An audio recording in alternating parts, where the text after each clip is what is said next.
जय हिंद दोस्तों, जिन लोगों का कक्षा 12 में बायोलॉजी था, उन लोगों का पेपर कल होने वाला है। तो आप लोगों के एग्ज़ाम में कौन-कौन से क्वेश्चन ऐसे हैं, जो बहुत ही महत्वपूर्ण हैं, जो ज़्यादातर पूछे जाते हैं, उन क्वेश्चन्स के ऊपर आज हम लोग क्या करेंगे, बात करेंगे, ठीक है?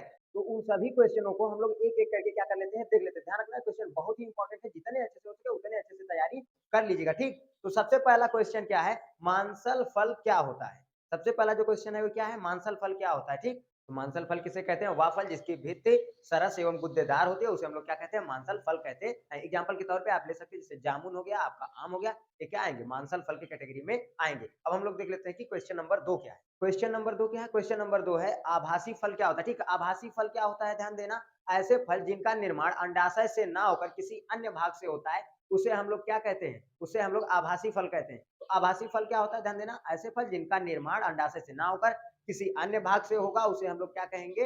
आभासी फल। अब हम लोग क्वेश्चन नंबर 3 देख लेते हैं। अब ध्यान देना, जो क्वेश्चन नंबर 3 है, क्वेश्चन नंबर 3 क्या है? क्वेश्चन नंबर 3 कह रहा है कि अनिषेक फलन क्या होता है, ठीक? तो अनिषेक फलन किसे कहते हैं? ध्यान देना, ऐसे फल जिनका निर्माण अंडाशय से बिना निषेचन के होता है, उसे हम लोग क्या कहते हैं? अनिषेक फलन। ध्यान रखना, अनिषेक फलन क्या होता है? ऐसे फल जिनका निर्माण अंडाशय से बिना निषेचन के होता है, उसे अनिषेक फलन कहते हैं, जैसे सेब, नाशपाती आदि। ये क्या है? अनिषेक फलन की कैटेगरी में आएँगे, ठीक? अब हम लोग देख लेते हैं कि क्वेश्चन नंबर 4 क्या है? क्वेश्चन नंबर 4 क्या है? क्वेश्चन नंबर 4 है कि बहुभ्रूणता क्या है? ठीक? तो बहुभ्रूणता का अर्थ क्या है? कि ऐसे फल जिनमें बहुत से भ्रूण होते हैं, उसे हम लोग क्या कहते हैं? बहुभ्रूणता। या ऐसे फल जिनमें एक से अधिक भ्रूण पाए जाते हैं, उसे हम लोग क्या कहते हैं? बहुभ्रूणता कहते हैं। कोई दिक्कत नहीं है ना? अब हम लोग देख लेते हैं क्वेश्चन नंबर 5।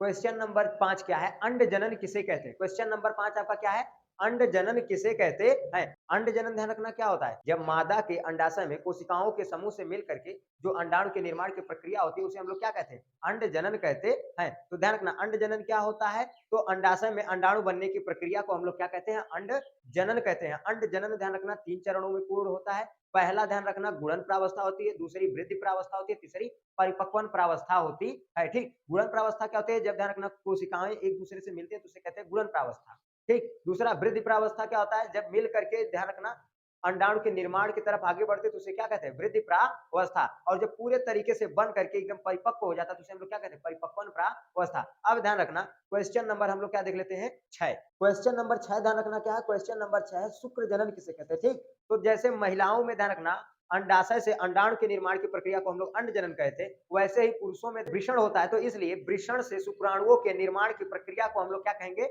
शुक्र जनन कहेंगे। यह प्रक्रिया भी 3 चरणों में पूर्ण होती है। नंबर 1 ध्यान रखना गुणन प्रावस्था, नंबर 2 वृद्धि प्रावस्था और नंबर 3 परिपक्वन प्रावस्था। अब हम लोग ध्यान रखना देख लेते हैं क्वेश्चन नंबर 7। ध्यान रखना, जो क्वेश्चन नंबर 7 है, क्वेश्चन नंबर 7 क्या कर रहा है? आईवीएफ तकनीक क्या है, ठीक? तो आईवीएफ तकनीक क्या होती है? यह वह तकनीक होती है जिसमें पुरुष का शुक्राणु निकाल करके और मादा का अंडाणु निकाल करके दोनों को एक परख नली में रखा जाता है, जिसका तापमान मादा के गर्भाशय के तापमान के क्या होता है? बराबर होता है। और जब उसका ध्यान रखना निषेचन कराया जाता है, और जब उसका निषेचन पूर्ण हो जाता है, तो उसको क्या किया जाता है? मादा के गर्भाशय में ले जाकर के फीड कर दिया जाता है, ठीक? तो आईवीएफ क्या होता है? तो आईवीएफ वह तकनीक होती है जिसमें मादा के अंडाणु तथा पुरुष के शुक्राणु दोनों को एक परख नली में भर करके उनका निषेचन कराया जाता है, और निषेचन की प्रक्रिया पूर्ण होने के बाद उसे मादा के गर्भाशय में ले जाकर के फीड कर दिया जाता है। इस प्रक्रिया को हम लोग क्या कहते हैं? आईवी इस तकनीक को हम लोग क्या कहते हैं? आईवीएफ तकनीक कहते हैं। अब हम लोग देख लेते हैं कि नेक्स्ट क्वेश्चन क्या है। ये क्वेश्चन देखना बहुत इंपॉर्टेंट है, जितने अच्छे से हो सके उतने अच्छे से तैयार कर लीजिएगा, और बहुत हार्ड क्वेश्चन नहीं है।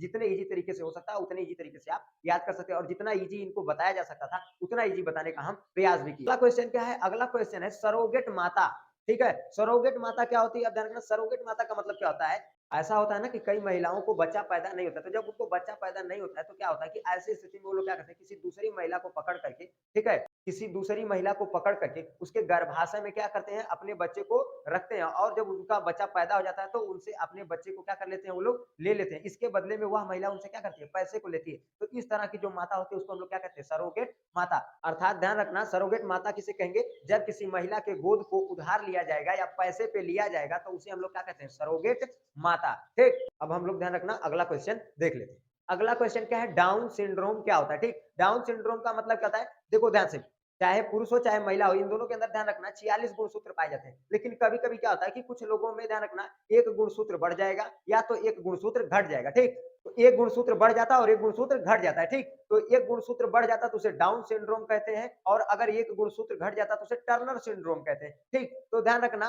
डाउन सिंड्रोम क्या होता है? यह वह बीमारी होती है जिसमें किसी भी व्यक्ति या महिला के अंदर जब गुणसूत्रों की संख्या 46 से बढ़कर 47 हो जाती है, तो उसे हम लोग क्या कहते हैं? डाउन सिंड्रोम कहते हैं, ठीक? अब ध्यान रखना डाउन सिंड्रोम ध्यान रखना जो गुणसूत्र होता है इसमें क्या होता है 2n+1 हो जाती है। इनकी जो संख्या होती है क्या हो जाती है 2n+1 हो जाती है। इसका ध्यान रखना कुछ लक्षण भी है, इससे आप पहचान भी सकते हैं कि किस व्यक्ति के अंदर डाउन सिंड्रोम की बीमारी है। जैसे कि मतलब ध्यान रखना व्यक्ति का सिर क्या होगा गोल हो जाएगा, उसकी गर्दन मोटी हो जाएगी, व्यक्ति बहुत ज्यादा लंबा नहीं होगा। या ध्यान रखना व्यक्ति के हाथ की जो त्वचा होगी वो क्या होगी खुरदुरी होगी। जैसे अभी देखो यहाँ प्लेन त्वचा दिखाई दे रही है, लेकिन जिसके अंदर क्या होगा डाउन सिंड्रोम की बीमारी होगी उसका हाथ जगह जगह से क्या होगा फटने लगता है, इससे जगह जगह बहुत खरबीदर हो जाता है। तो उसके अंदर क्या हो जाता है डाउन सिंड्रोम की बीमारियां पाई जाती है, ठीक? इसके और भी कई लक्षण होते हैं, इतना लक्षण जो है गिनाने भर का समय भी नहीं है, कितना लक्षण आप गिनिए। कुछ मेन मेन लक्षण है उनको आप गिन लीजिए जो आप बाहर से देख सकते हैं और पहचान भी सकते हैं, ठीक? अब हम लोग बात करते हैं टर्नर सिंड्रोम की, ठीक? अगला क्वेश्चन भी यही आपका है कि टर्नर सिंड्रोम कहता है। तो टर्नर सिंड्रोम यह एक ऐसी बीमारी होती है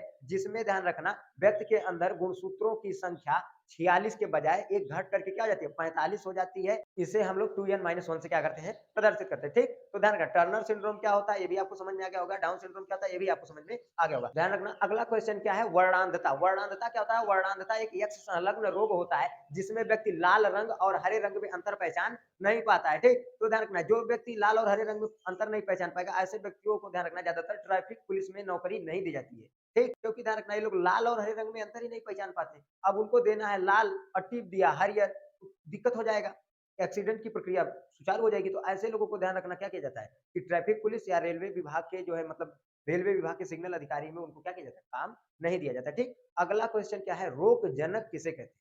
अगला क्वेश्चन क्या है रोगजनक किसे कहते हैं? तो रोगजनक ध्यान रखना किसे कहते हैं? रोगजनक ऐसे कारक जो रोगों को फैलाने का कार्य करते हैं उन्हें रोगजनक कहते हैं। ध्यान रखना रोगजनक क्या होता है? ऐसे कारक जो रोगों को फैलाने का कार्य करते हैं, ऐसे कारकों को हम लोग क्या कहते हैं? रोगजनक कहते हैं, ठीक? तो ध्यान रखना आशा करते हैं आज की क्लास में जितने भी चीजों को आपको समझाए होंगे बहुत अच्छे से समझ में आई होंगी। ध्यान रखना इन क्वेश्चन को जितने अच्छे से आप तैयार कर लीजिएगा और कर पाइएगा उतने अच्छे से तैयार कीजिएगा, क्योंकि ये क्वेश्चन परीक्षा की दृष्टि से बहुत ही क्या होते हैं इंपॉर्टेंट है। तो जितना हो सके उतने अच्छे से आप तैयारी कीजिएगा और बेहतर तरीके से आप अपनी कॉपी को लिख करके आइएगा। मिलेंगे नेक्स्ट वीडियो में, तब तक के लिए जय हिंद।